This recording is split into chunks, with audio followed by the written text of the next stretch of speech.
Hey everybody, it's Janet here, and it's been a long while since I last recorded a video, but I'm still around. I've been writing a lot, which is probably why I haven't had much time to record some videos and edit them for you. And I've been networking a lot too, and I've been meeting some of the coolest people, so supportive, so friendly. And so, with their encouragement today, I wanted to record this for you because I just love for people to relax and learn. And I feel like learning is really important to kind of chill out with. And so, something I really believe in doing is to just kind of soak in the lesson, and even at night, if it's recorded, listen to it. I think that our minds pick up the lessons as we sleep, or at least that's what some studies say. And so that's the point of this Money Mindset with Janet class. And so, yeah, we're just going to chill out, we're going to learn.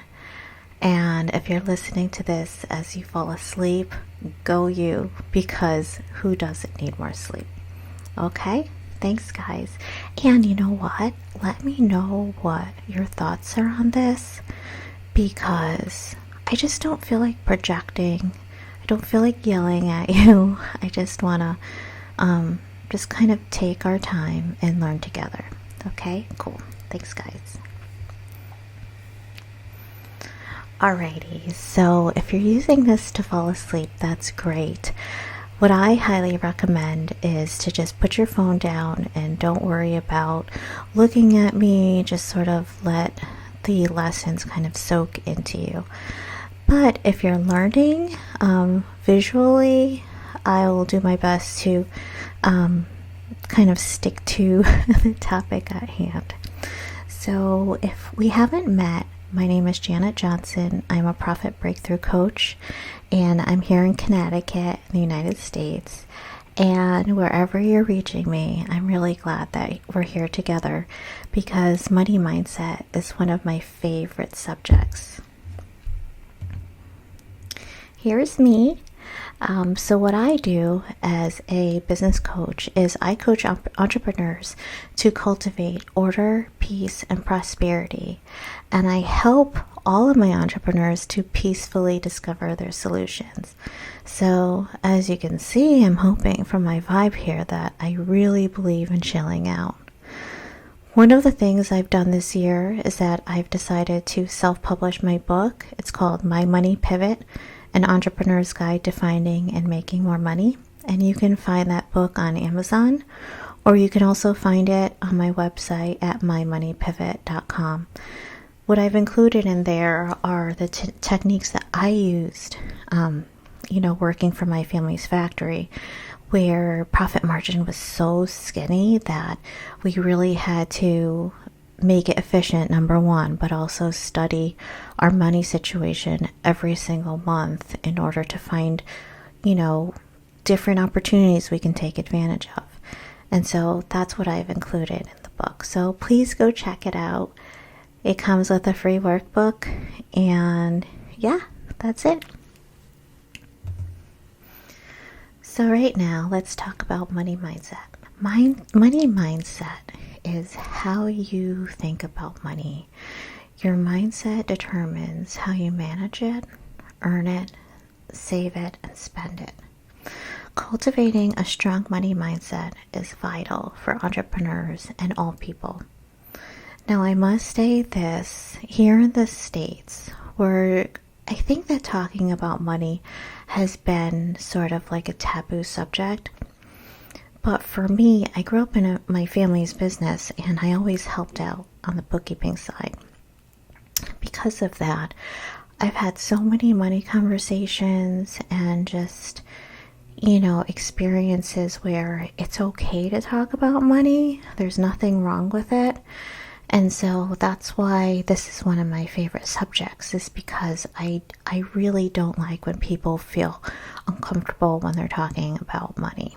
So beyond my MBA and my background in business school and manufacturing and construction and all that, I've decided to kind of spin towards the spiritual side, which is, it ended up with me becoming a certified sacred money archetypes coach. So I didn't even know that I could go for that certification. I actually learned about SMA from my own money coach, Denise Duffield Thomas. But then after doing some digging, I realized that this is something I really wanted to do because I want people to understand their personality and their potential roadblocks, and also figure out ways how to get past their challenges by knowing their strengths and really leading with their strengths. So let me quickly go through these 5 points of the sacred money archetypes. Number 1, what in the heck is an archetype? I've had so many people ask me that. Well, an archetype is a model or a theme. So if you know horoscopes, they're Libras, have similar personalities with one another, or Capricorns or Gemini. And so archetypes are pretty much the same thing, where the universal characteristics are the same. Number 2, patterns of power. Because different groups of people have similarities, a particular archetype would have very similar stories or beliefs, motivations, fears, and courage. Okay, so I don't know if I'm explaining it clearly, but think about, different groups of people and their personalities. Earlier, before this, I actually gave a talk on different personalities. And it depends on your background. My son's watching, Winnie the Pooh lately. So if anyone knows Winnie the Pooh, Eeyore is very kind of monotone, kind of negative and grumpy. And yet Tigger is really happy and bouncy and really excited about life. Okay, so I guess we have a Tigger archetype and an Eeyore archetype. Okay, you might also have a risk taker, somebody who would love to get on roller coasters or even do base jumping. And then you have another person who's afraid of heights, who'd rather be home, maybe reading a book or having a quiet day. You might have somebody who reminds you of, say, one of those 80s movies like Working Girl, where they're a real hard-ass corporate ladder climber kind of person. And then you might have somebody like me who's kind of like chilled out, or maybe like a hippie, or really into astrology or new age stuff. You might have people who love to shop. We're talking about money here. We have people who love to go shopping. This holiday season is their favorite. And then you also have people who are big time savers, who are really interested in, their 401k and like saving for college and all of these things. So when you think of archetypes, think of groups of people who have similarities, okay? And in a little bit, I'm going to go through with you the 8 different sacred money archetypes. But for now, let's just keep going so you can learn a little bit more. Okay, so the third aspect of sacred money archetypes is that it's symbolic and it's worldly understandable. So you might think of a nurturer, okay? Maybe a nurturer could be the kind of mom who's huggy and kind of like mushy and takes care of their kids. So the mom, say, who's like that in America might be very similar to the mom who's, very huggy and warm and loving in the Philippines, right? You never know. Just like rulers here in America, those hard-ass corporate climbers might be the same ruler, like, say, in Thailand, okay? So we get along because we have similar personalities, right? We can relate. It doesn't matter if we have the same language or culture, but underneath it all, our personalities are generally the same. Number 4, sacred money archetypes is chock full of symbolic metaphors that help you understand and become aware of your behaviors so you have the opportunity to grow. Let me give you an example. One of my archetypes is that I am an accumulator, which means that I'm a very frugal person, and it takes me a while to decide if I should invest in something. Okay, so each of the 8 archetypes has their own sort of roadblocks or challenges that they deal with. And number 5, sacred money archetypes helps with self-awareness, meaning what are your strengths, what are your weaknesses, and what are your challenges or roadblocks, meaning what can hold you up. Okay, now I fully believe that entrepreneurs really need to have a high sense of self-awareness, because that way they know when they're going into a situation and maybe the situation doesn't kind of happen the way they thought it would. That way they can kind of lean on their strengths to sort of respond to what's going on. And I'll give you a classic example of, say you are an entrepreneur and you're pitching a prospective client and they ask you to discount your rates, your proposal. Now, some people, say the nurturer, who's very loving and kind and wants to help everybody, the nurturer would jump at that, and say, oh yes, of course I'll discount my rates, okay?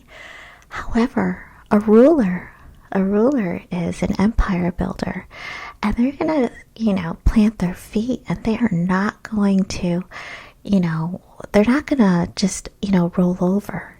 They might listen, but for the most part, they're going to stick to the rate that they, proposed. And so that's why it's important to know your sacred money archetypes, okay? So the quiz is, oh my goodness. So if you want the quiz, I'll put some contact information in the description box so that you could reach out to me and do the SMA quiz. You know what you are.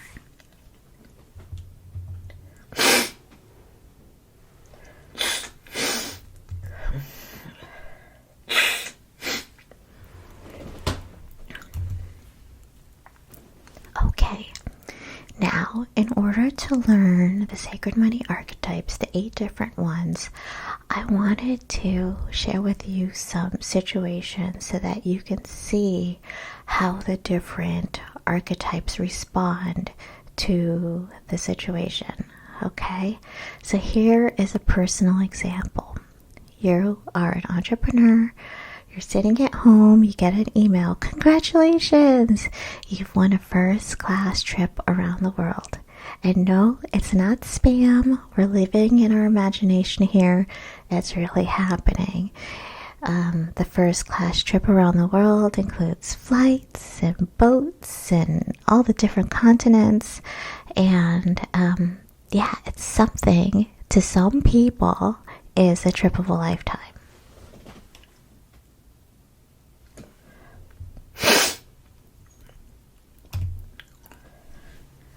So here are 3 of our archetypes: the nurturer, the ruler, and romantic. So the situation is, congratulations, you've won a first-class trip around the world. And the nurturer would think or respond and as far as, ooh, I wonder if I can give this trip to my sister instead. Sister, dad, cousin, whatever, spouse. She would love it. Okay, so the nurturer is not thinking of this trip, to be for them. They always put others ahead of them. Okay? Number 2 is the ruler.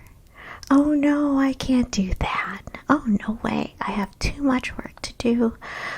And then they think about it. Oh, I could work on the yacht. I could work on the plane. I could bring my laptop, to the beach. I need to make sure that, I have international service on my cell phone. I need to make sure I have Wi-Fi wherever I am. So the ruler will want to go, but they might want to keep working as they do it.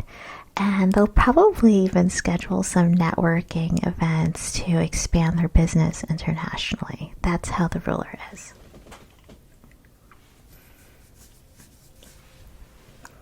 Now let's talk the romantic.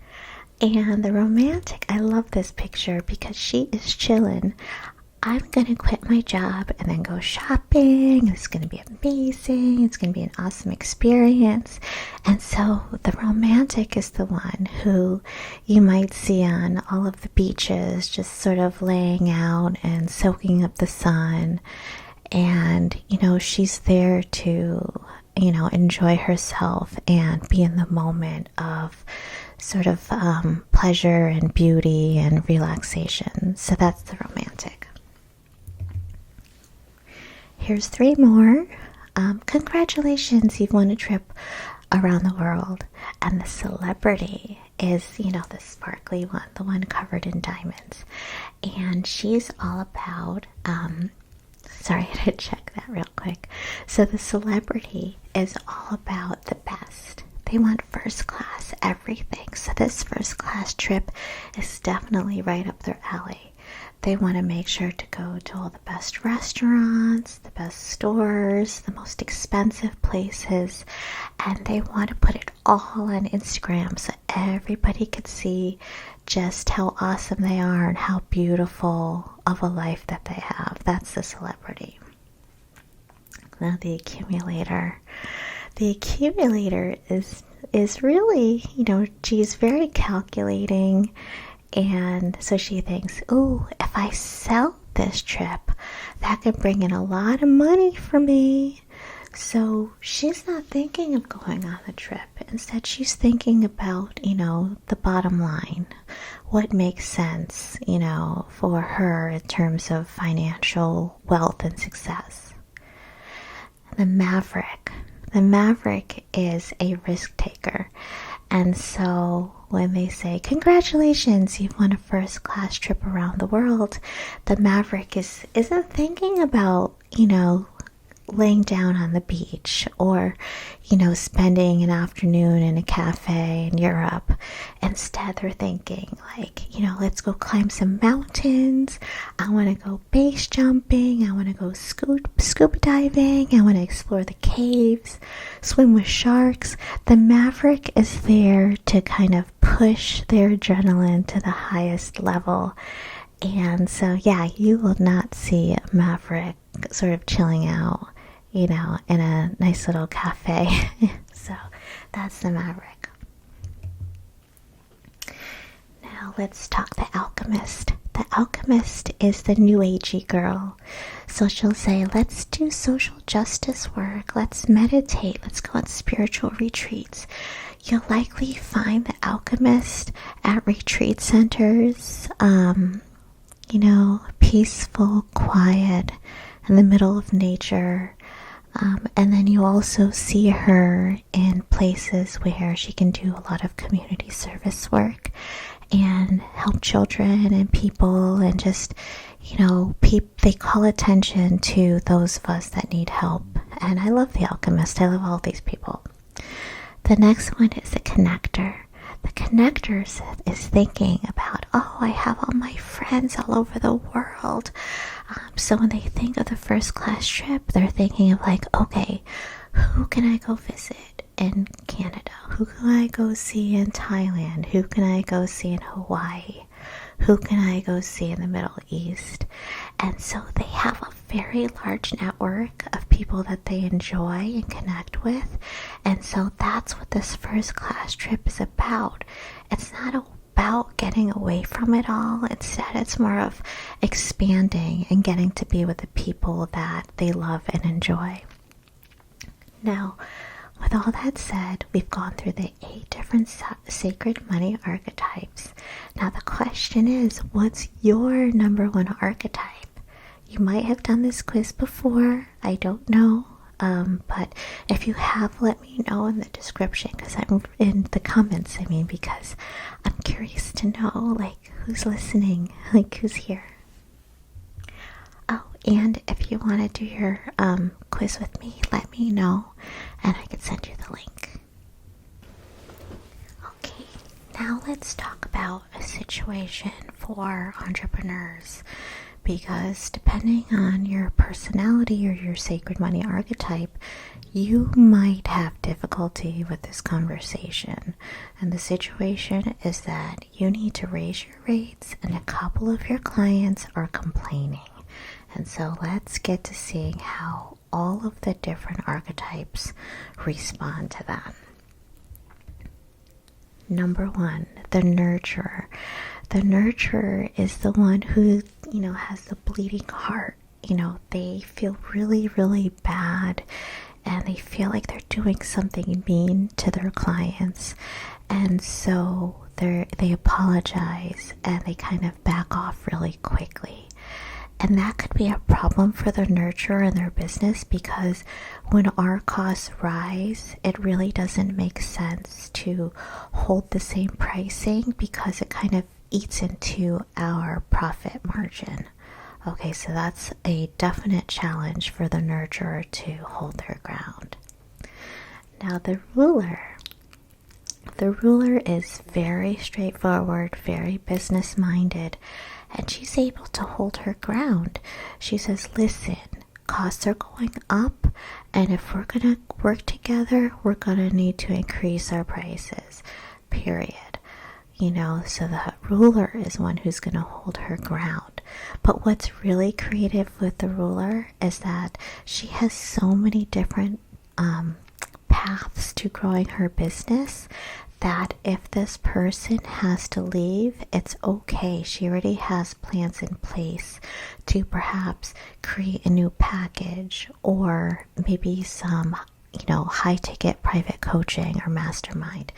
The ruler always has something up his or her sleeve or their sleeve to, make their money. Now the romantic hates talking about money. The romantic, loves to spend money on self-care and travel and beauty. But when it comes to talking about money in their business, it's the last thing they have to do. So the problem with the romantic is, just like the nurturer, they might back off really quickly, and that's at the detriment to their own business. So this person would say, yes, I'm so sorry. I am so sorry. I need to raise our prices. We just can't keep working like this. We need to figure out something else. And so that's the romantic, just like the nurturer, very heart-centered. Oh my goodness. Now let's talk about what the celebrity would say. The celebrity is, kind of depends. If she was on her own, she might have trouble, standing up and saying, well, I'm sorry, this is the market, this is rough for all of us, and we need to raise our rates. However, the celebrity doesn't always like to talk about money either.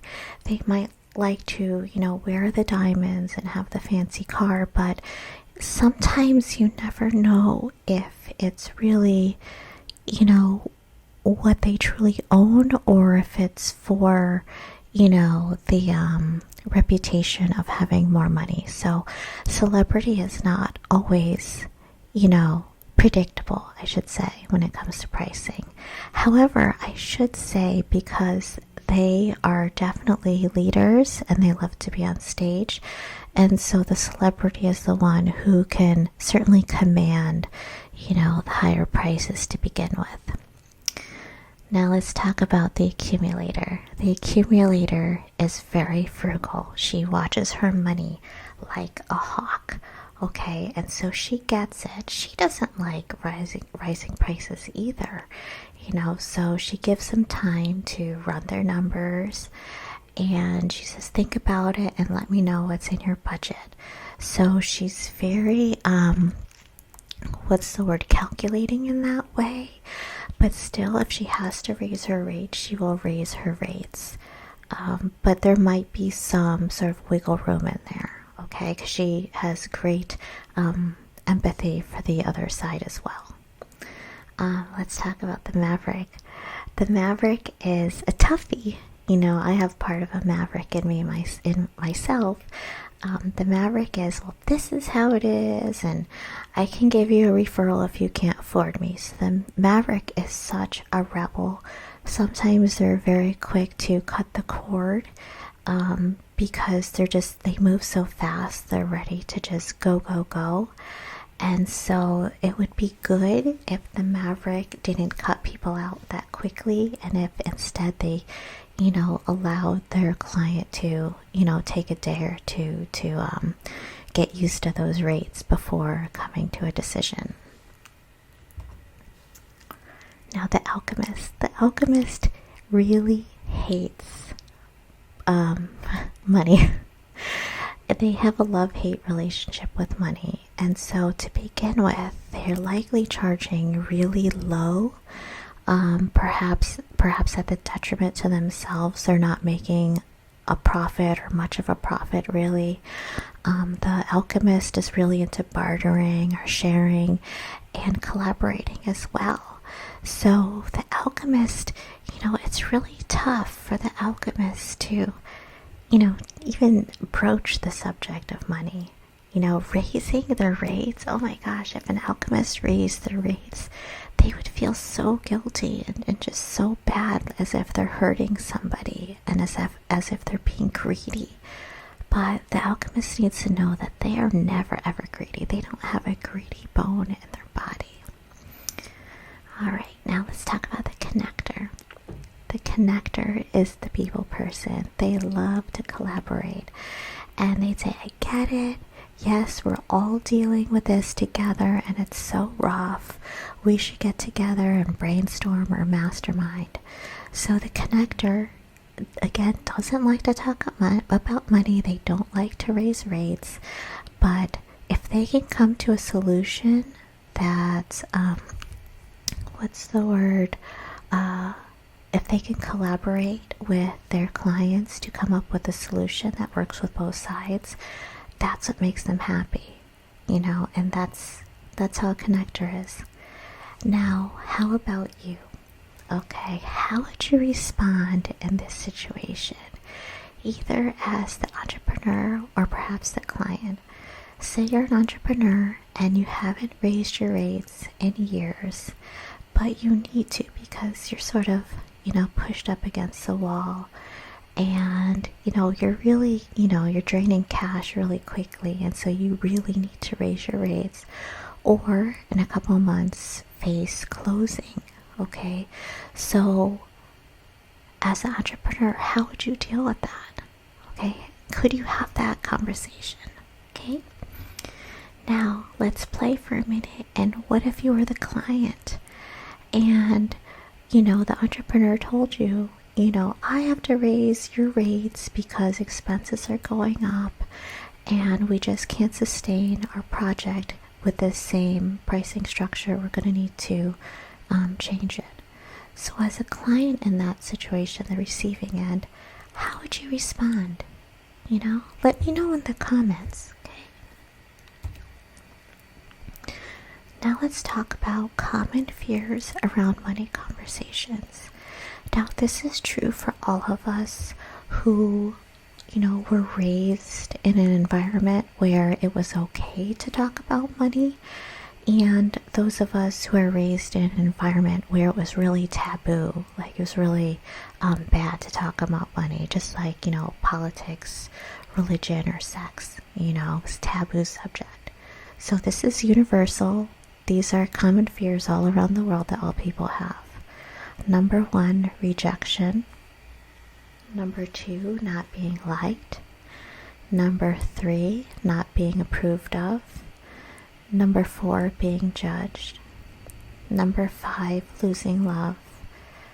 And number 6, having nothing. Now let's take a peek at these two pictures.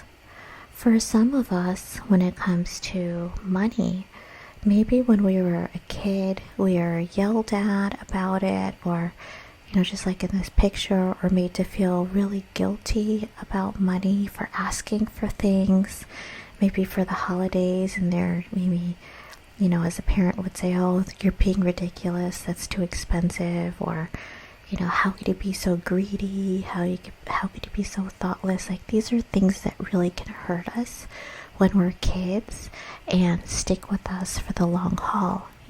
These sorts of negative feedback can really, kind of show up in different ways, even as adults, even as trained, MBAs. It doesn't matter. Sometimes we have these negative money mindset issues deep within that affects how we talk to others now.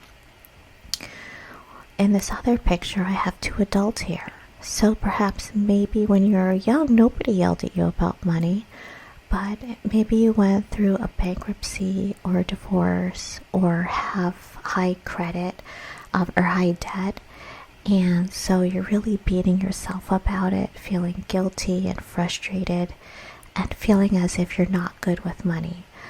Well, these are all situations that I don't like to dig in so much. I'm more about somebody who, let's start today as a new day. But with that said, sometimes we need to do a little bit of healing work to release the past and know that we're able to, change for the better when we're intentional about it, okay? Now, we all choke on conversations. As I said, we choke on personal situations and business. And, nobody's perfect when it comes to this. It's totally, universal and yet fixable once we know a little bit more about ourselves. So let me share some testimonials that I have for you, because I am a money coach and I love to help people. So this person said to me, Janet, you helped me feel confident enough to do my collect calls. I collected $25,000 today for that past due invoice. A small business owner felt really bad about having to call up their customer to pay some past due bills. And, some of us might think, service level, like, yeah, you did the job, you should get paid. But for her, she was feeling like she was just, the little supplier, the little business, and she was afraid to make her buyer mad at her for collecting. Because if they got mad at her, then they wouldn't order from her, and then they would talk to everybody about the business. And do you see how, it can spiral that way? It happens when we're stuck in fear. And so one of the things I definitely do coach people on is collections and helping them figure out how to get that money that they're owed. Okay? Now, I know it's a lot of bullets. These are things that I tend to help people with, and so I'll just read them off to you. Stating your fees, raising your fees. In fact, I have a free webinar. It's called Charge What You're Worth, and it comes with some free handouts in terms of pricing and money conversation. So I'll put that link in the description box below so you can check out the free webinar. Another thing I help my clients with is negotiating with a vendor to maybe get better rates, or maybe to sort of change the expectations. The next one is asking for a new client's payment upfront when being hired. Deposits are great if you think about it. You're not being greedy to ask for a deposit. It's just the way how, business is. Think about it, when you order a magazine, you subscribe to a magazine and you're not getting, 12 magazines sent, that same hour. You're paying, but you're paying ahead of time. So it's okay in small business too. Depending, on your business, you can absolutely ask for that. asking a client to get current with their payments. We just talked about that. Totally okay to do that. If you need some coaching, my golly, let me help you with that. Next is negotiating with a client who wants to drop out of a program. Please know that if you use contracts, make sure that your contract is looked over by a business lawyer so that it's very clear as to what the situation is when the client drops out of a program. You know, do they have to keep paying, or can they just stop paying you? Like, what's the deal? Okay, so have a business lawyer help you with that. Next is when a client keeps asking for more than what was originally agreed upon. So that's called scope creep. Say you are a website developer and the original contract is to make a 5-page website. You know, the About Us page, the products page, the contact page, you know, very straightforward. But then the client gets, they get that creative bug and they say, oh, what about this? Or what about that? Or can we add this?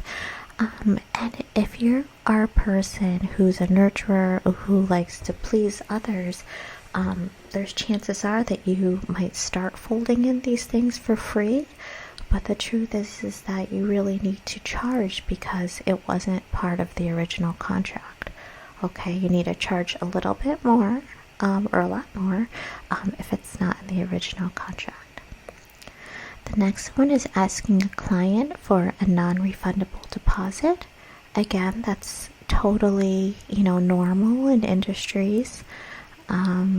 Because you need to hold this space. I believe when my husband and I got married, there was a non-refundable deposit to hold the space. Also saying no when asked for a discount. A lot of people love to ask for discounts, and it's okay to say yes if you feel good about it.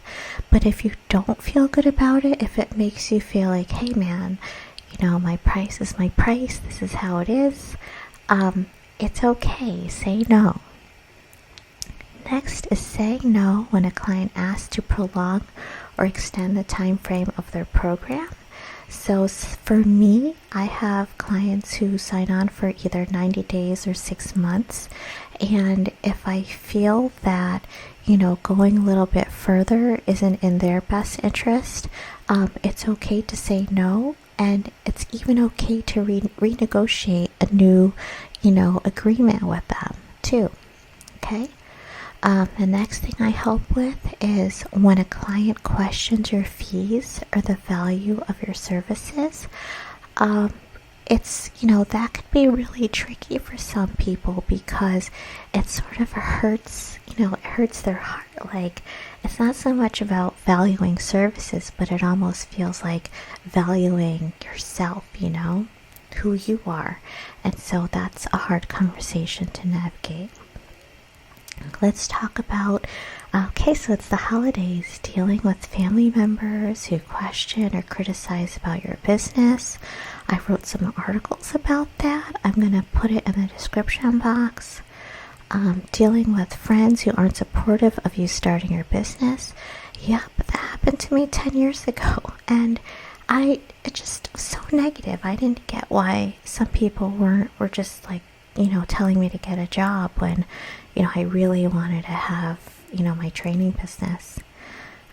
Your coach, that would be me, suggesting that you need to aim towards a more lucrative niche, meaning that perhaps if your current niche can't afford you at your current prices, then maybe make another program or an offering for a niche that can afford you.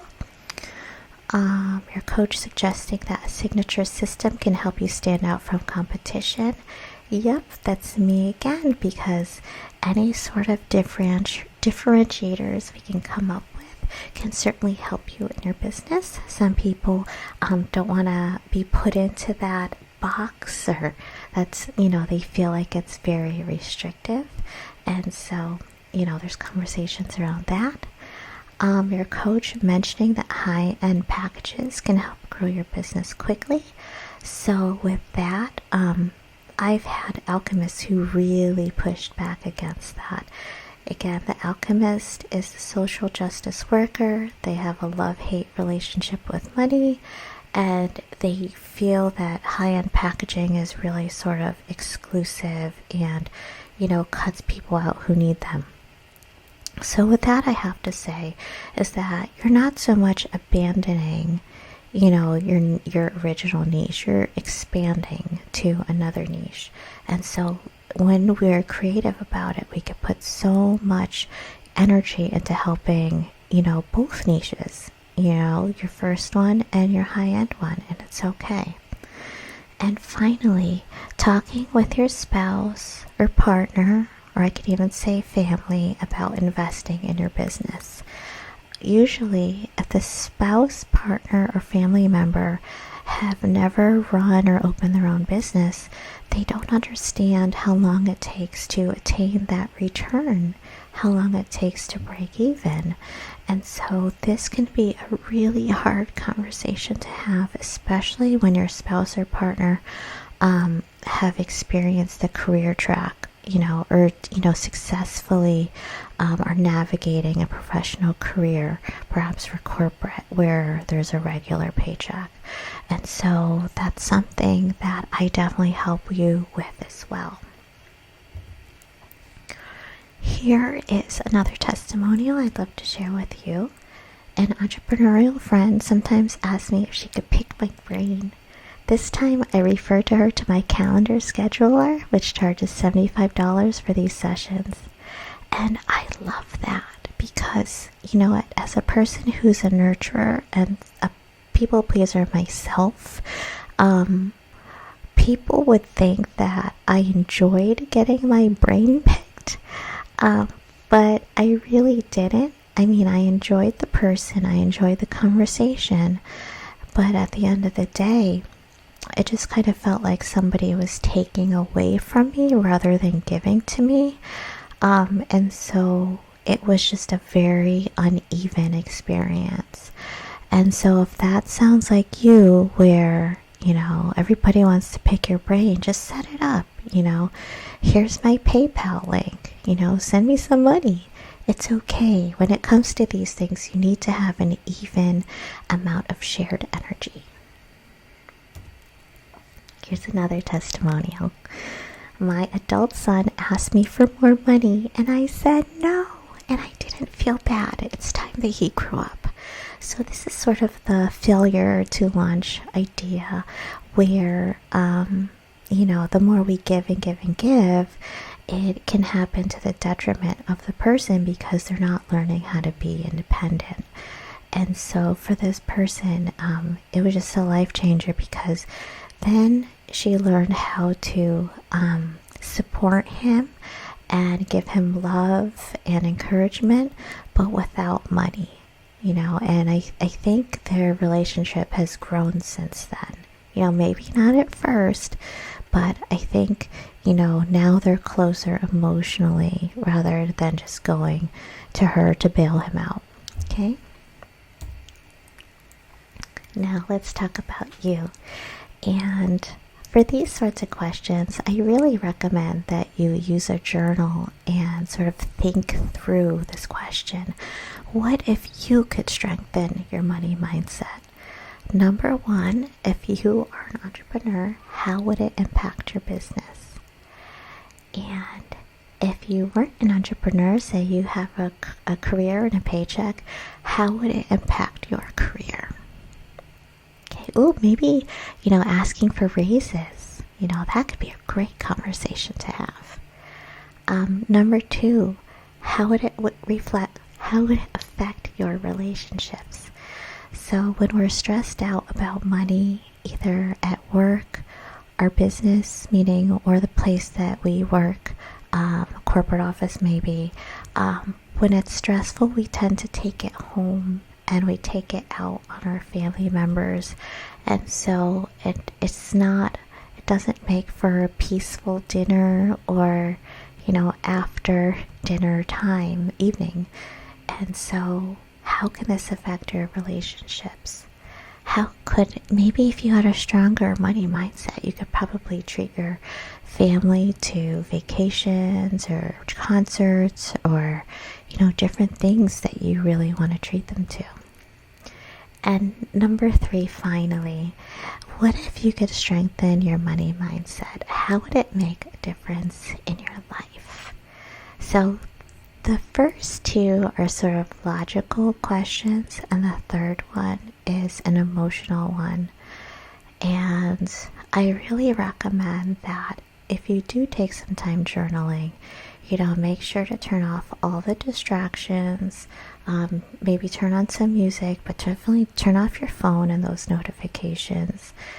Grab your favorite cup of tea or coffee and, just curl up and, write about it, right? Like, how could it make a difference in your life if you strengthen your money mindset?